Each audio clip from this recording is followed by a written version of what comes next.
Bueno, una de las leyes que va a presentar el gobierno en este periodo de extraordinarias y que está concitando más atención porque hay mucha expectativa al respecto es la reforma laboral y llamada por el gobierno Ley de Modernización Laboral.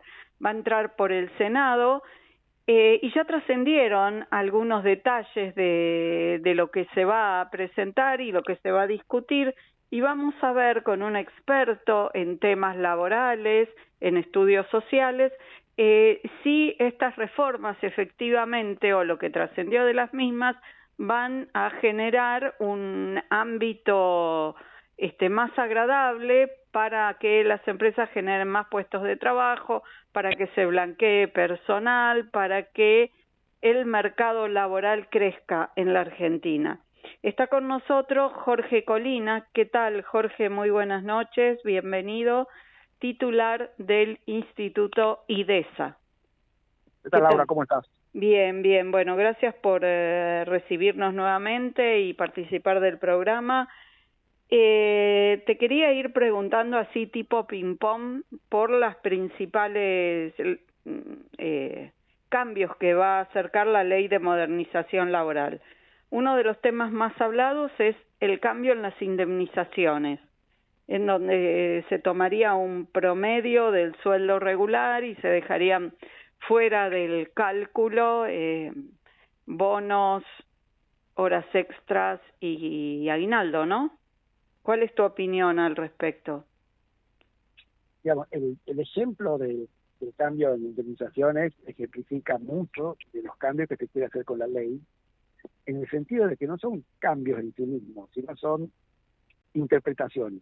Es decir, la ley de contrato de trabajo no es muy clara en cuanto a qué colocar o qué no colocar en el cómputo de salario para calcular la indemnización por despido, y entonces eso genera mucha controversia y mucha judicialidad. Entonces algunos dicen hay que poner las horas extras, otros jueces dicen no hay que poner las horas extras, otros ponen el aguinaldo, otros ponen los premios, otros no lo ponen.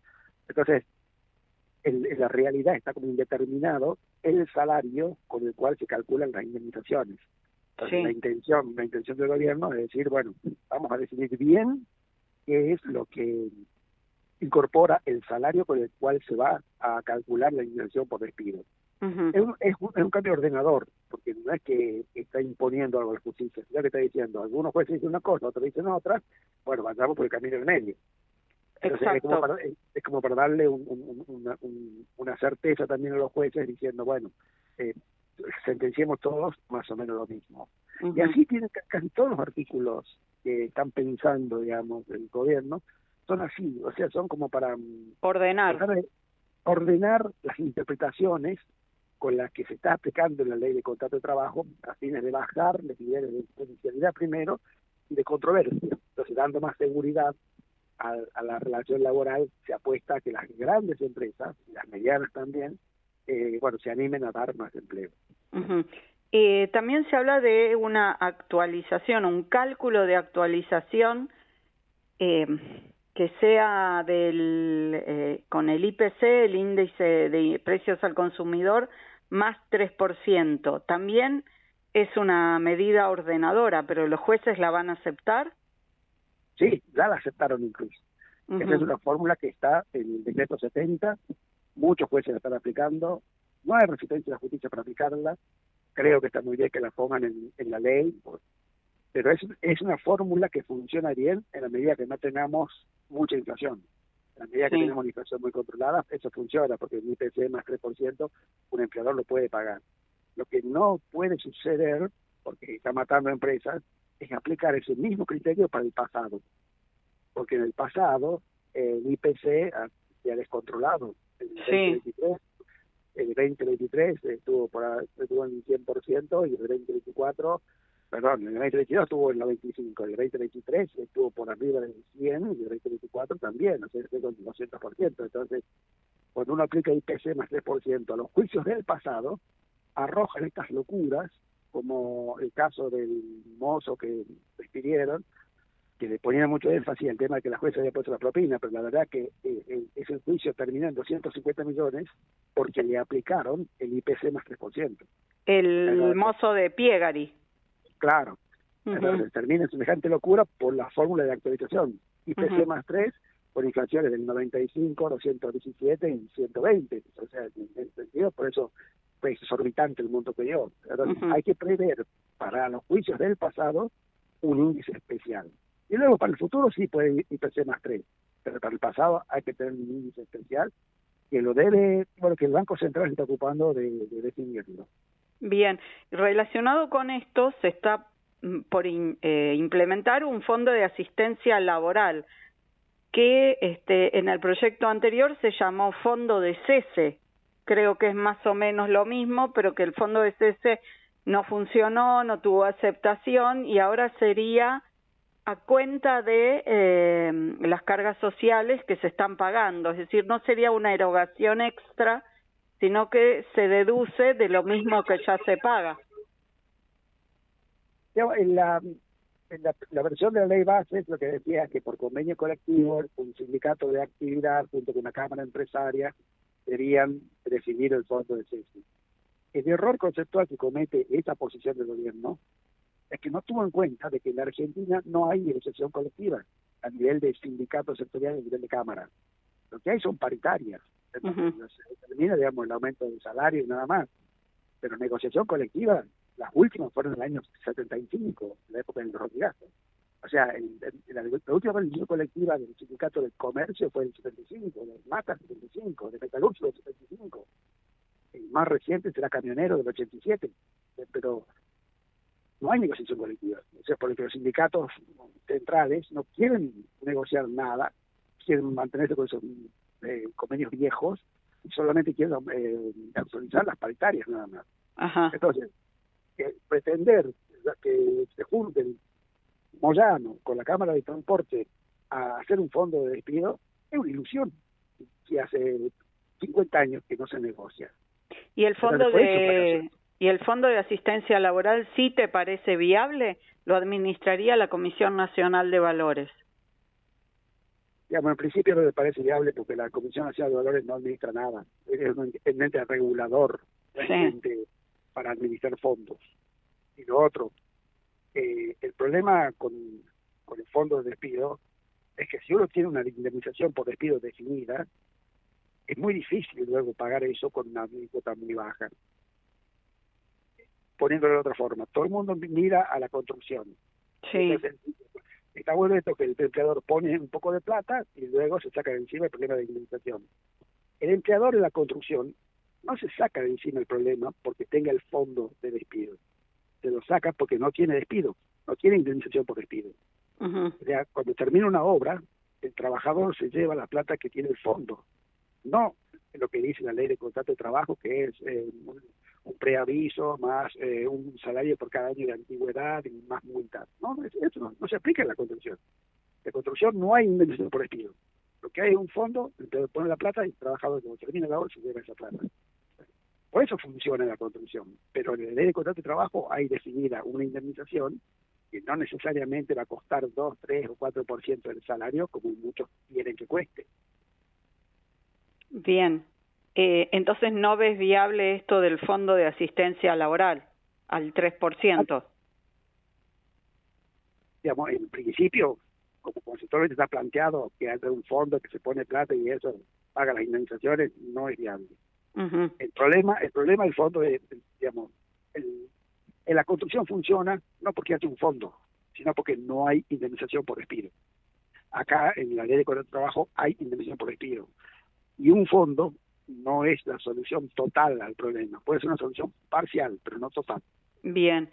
Y cuando también se habla de salarios pagados en otra moneda o en especie, es decir, no sé, imagino que una empresa de galletitas le puede pagar parte con productos alimenticios. ¿Se refiere a eso?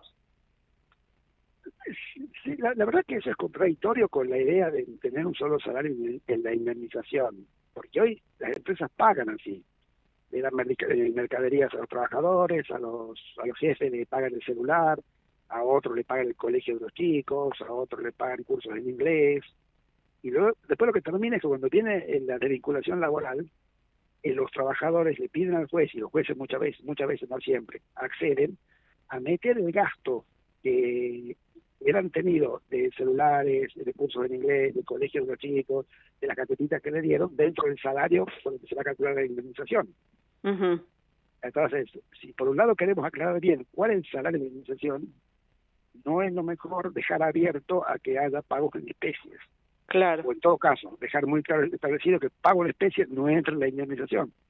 Con lo cual, un trabajador cuando le van a entregar galletitas tiene que saber que el valor de las galletitas no va a entrar, no se va a valorizar dentro del salario con el que se va a calcular su indemnización en el caso de que tenga de que lo despidan. Uh-huh. Y cuando se habla de jornada laboral que puede extenderse hasta 12 horas y banco de horas, es como demasiado, ¿no? 12 horas de laburo. Una cosa es estar en una oficina y otra cosa es estar hombreando bolsas. Es decir, hay que ver en qué laburo una persona no daña su salud por estar 12 horas con una tarea que por ahí es pesada, repetitiva, desgastante. Fue mal comunicado ese cambio. Hoy eso sucede en la Argentina y lo hacen las grandes empresas. Lo que se dice es un banco de horas, se dice una persona va a trabajar en todo el año 2.000 horas. Sí. Y luego, en una negociación, digamos, con los trabajadores, van repartiendo cómo trabajar esas horas, en función de cómo venga la demanda. Entonces, las automotrices lo usan, ¿no? O sea, cuando viene mucha demanda de Brasil de que fabrican autos, entonces se dice, bueno, mira, trabajemos 12 horas por este mes, con descansos, cada 5 días un descanso, digamos, de 24 horas, que paga más eso, y luego cuando baja la demanda, la gente incluso se toma más descanso. ¿Pero entonces, eso necesita una ley especial?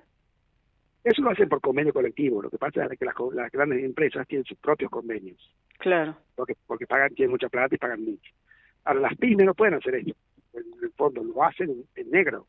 Uh-huh. El tema de decir, un bar que trabaja mucho los viernes y los sábados de la noche.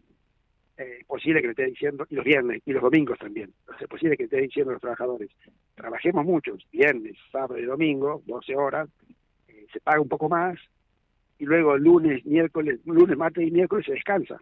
Sí. Es como distribuir las horas. No es que van a trabajar todo el tiempo 12 horas, sino decir, días en donde hay mucha gente, hay muchas ventas, laburemos 12 horas, y luego cuando baja ya los clientes, entonces se descansa esas horas. Uh-huh. Entonces es una forma de distribuir las horas y no ajustarse a 8 horas todos los días. Para ir cerrando, porque se nos acaba el tiempo, Jorge, ¿crees que este ordenamiento, como lo llamaste vos, va en el sentido correcto? ¿Es insuficiente? ¿Va a modernizar el mercado laboral? ¿Va a permitir que haya más movilidad y más generación de puestos de trabajo? ¿O es una incógnita? Va en el sentido correcto y es insuficiente. Ajá. En el sentido correcto porque deciden mucho las grandes empresas. Y es insuficiente porque no le va a las pequeñas empresas. Y la informalidad está en las pequeñas empresas. Entonces, sí. Para las grandes empresas va a ser un clima mucho más propicio para tener relaciones laborales más seguras, desde el punto de vista jurídico, digo. Hola. Entonces, que van a blanquear. Sí.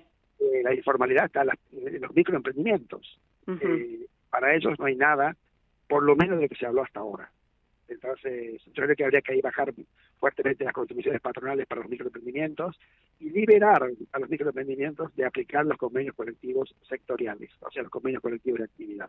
Es decir, bueno, para las empresas cada 10 trabajadores se aplica solamente ley de contrato de trabajo y salario mínimo vital y móvil, nada más, no hay convenio para ellos.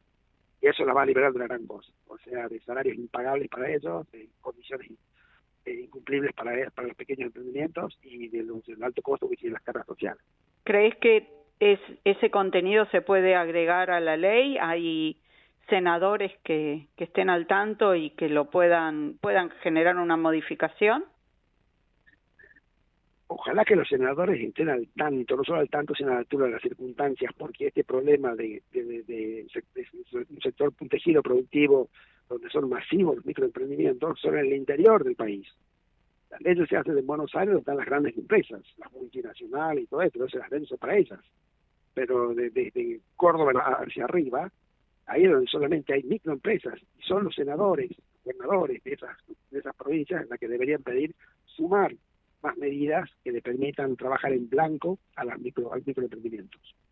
Muchísimas gracias, Jorge Colina, por aclararnos todo esto y ayudarnos a pensar, bueno, cómo debería ser la legislación laboral en la Argentina del futuro, o en la Argentina del presente también, ¿no? Que esto se pueda implementar cuanto antes para destrabar el mercado laboral y para formalizar los puestos de trabajo. Muchas gracias. Así es, y muchas gracias a ustedes también. Chao, felicidades, buen año.